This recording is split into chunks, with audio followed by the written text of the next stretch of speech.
नमस्कार मित्रों, आप सभी का हृदय से अभिनंदन है। आज की यह कहानी केवल सुनने के लिए नहीं है, यह खुद को महसूस करने के लिए है। आज हम बात करेंगे फिलोसोफर वो चाचू की। वो चाचू एक साधारण व्यक्ति था, लेकिन उसकी सोच असाधारण थी। वो किताबें कम पढ़ता था, लेकिन जीवन को ध्यान से देखता था। वो पेड़ को देखता तो सीखता कि स्थिर रहकर भी कैसे बढ़ा जाता है। वो नदी को देखता तो समझता कि बिना रुके बहना ही जीवन है। एक दिन किसी ने उससे पूछा, वो चाचू, जीवन का असली अर्थ क्या है? वो चाचू मुस्कुराया और बोला, क्या तुमने कभी फूल को खिलते हुए देखा है? वो ये नहीं सोचता कि लोग उसे पसंद करेंगे या नहीं, वो बस खिलता है। वैसे ही तुम्हें जीना है। मित्रों, जीवन को उद्देश्य नहीं, उत्सव बनाओ। अब एक छोटा सा वास्तविक जीवन उदाहरण सुनिए।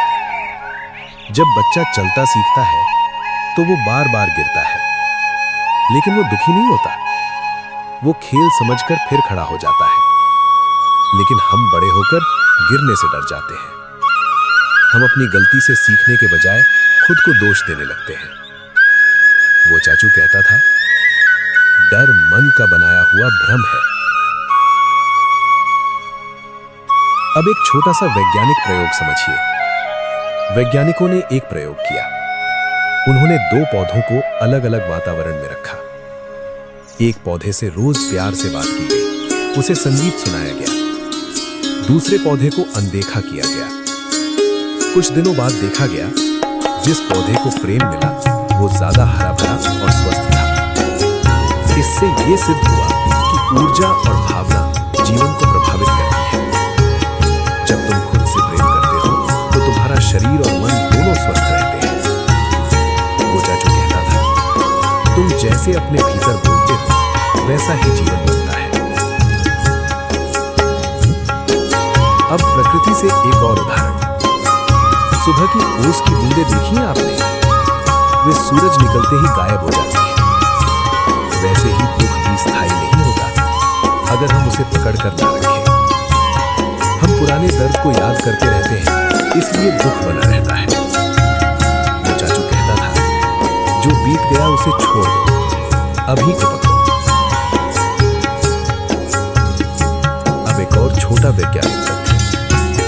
जब हम वर्तमान क्षण में ध्यान करते हैं तो हमारे दिमाग में स्ट्रेस हार्मोन कम होता है और शांति हार्मोन बढ़ता है। यही कारण है कि ध्यान करने वाले लोग अधिक शांत और खुश रहते हैं। ये केवल आध्यात्म नहीं, ये विज्ञान भी है। वो चाचू हमें यही सिखाता है, भागो मत, रुको, सांस को महसूस करो, अपने भीतर झांको। यही जीवन है। मित्रों, यदि आपको ये विचार अच्छा लगा हो तो आज सिर्फ एक छोटा प्रयोग